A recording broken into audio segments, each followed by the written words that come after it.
হুগলি নামটি এসেছে হোগলা থেকে, যা এই নদীর তীরে জন্মানো উঁচু ঘাসগুলিকে নির্দেশ করে। অপরদিকে পার্সিয়ান অর্থ একটি বাঁক বা একটি মোড়, যা এই জেলার মধ্যে দিয়ে বয়ে যাওয়া হুগলি নদীর বাঁককে নির্দেশ করে।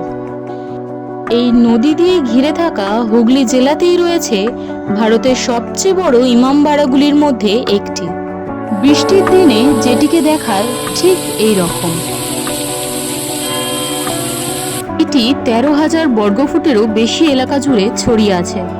একজন ধনী দানশীল ব্যবসায়ী হাজি মোহাম্মদ মহসিন 1861 সালে ইমামবাড়াটি স্থাপন করেন, যেটির কাজ শুরু হয়েছিল 1841 সালে এবং দীর্ঘ 20 বছর ধরে এটির কাজ চলে। ইমামবাড়াটির আর্কিটেকচার সাজানো হয়েছে মার্বেল ফ্লোরিং, সুন্দর চ্যান্ডেলিয়ার এবং ইসলামিক ক্যালিগ্রাফি দিয়ে। উঠোনের মাঝে আয়তাকার জলাশয়টিতে একটি ফোয়ারা আছে। দোতলা বিশিষ্ট এই ইমামবাড়াটিতে নিচের তলায় রয়েছে একটি লাইব্রেরি ও দুটি কবর। জায়গাটির একটি আকর্ষণীয় বৈশিষ্ট্য হলো 150 ফুটের ঘড়ির টাওয়ার, যেখানে 3টি বড় ঘন্টা রয়েছে যা বিভিন্ন সময় বাজে। ঘড়িটিকে সপ্তাহে 1 দিন দম দিতে হয়। 2 জন মানুষ লাগে, কারণ এই চাবিটির ওজন 20 কেজি।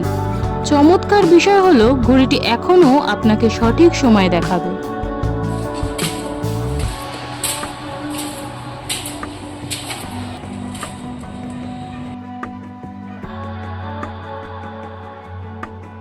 তোরটা আমার পাশে এসে যাবে। এটা হচ্ছে মেশিন গান বেলরুম।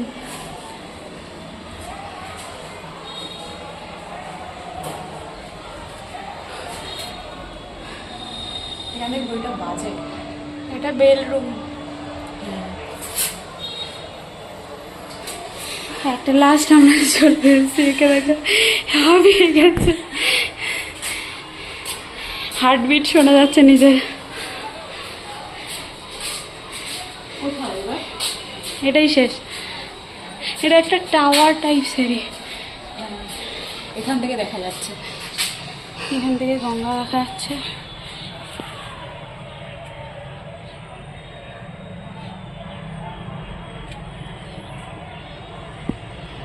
নিচে স্কুল,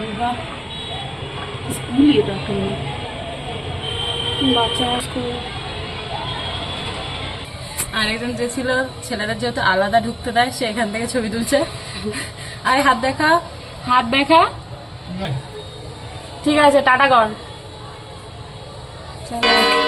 সাউন্ড বেলের শুনতে পাচ্ছেন হয়তো আপনারা।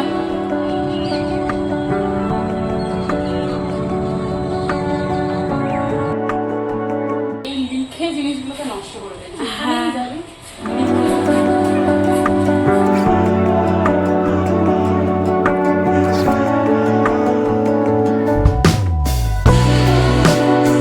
আমরা তো বিভিন্ন ধরনের ঘড়ি দেখেছি, কিন্তু এই সব ঘড়িগুলোর থেকে আলাদা, যা কোনো মানুষের সাহায্য ছাড়া বছর ধরে সময় বলে আসছে, তা হলো এই ইমামবাড়ার পেছনে 3 ফুটের উচ্চতার সূর্য ঘড়ি।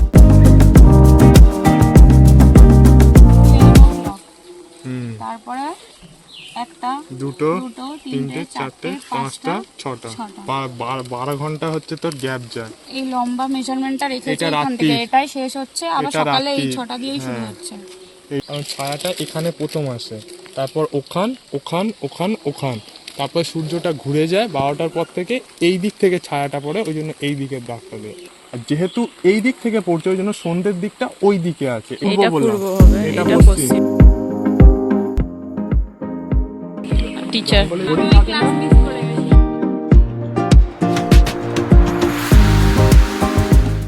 আপনার যদি মনে হয় শুধুমাত্র ইমামবাড়াটি হুগলি জেলাটিকে অসাধারণ করে তোলে, তাহলে সেটা একদমই না। আপনাকে এখানে পৌঁছাতে হলে যেটার ওপর দিয়ে আসতে হবে সেটি হলো এই ব্রিজ। এটি হলো পশ্চিমবঙ্গের প্রথম রেলওয়ে ব্রিজ, যেটি নৈহাটি ও ব্যান্ডেলকে সংযুক্ত করছে। 1885 সালে 16ই ফেব্রুয়ারি রানী ভিক্টোরিয়া সিলভার জুবলির সময় ব্রিজটি উদ্বোধন হওয়ায় এটির নাম হয় জুবলি ব্রিজ। 112 বছর পরিষেবা দেওয়ার পর 2016 সালে এটিকে বন্ধ করে পাশে একটি নতুন ব্রিজ নির্মাণ করা হয়, যার নাম সম্প্রীতি সেতু।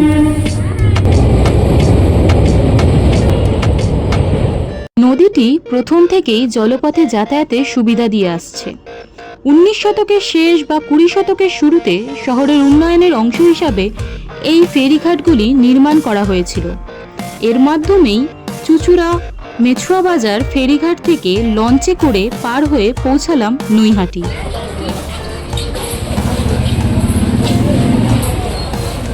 নৈহাটি ঢুকে দর্শন পেলাম বড় মার।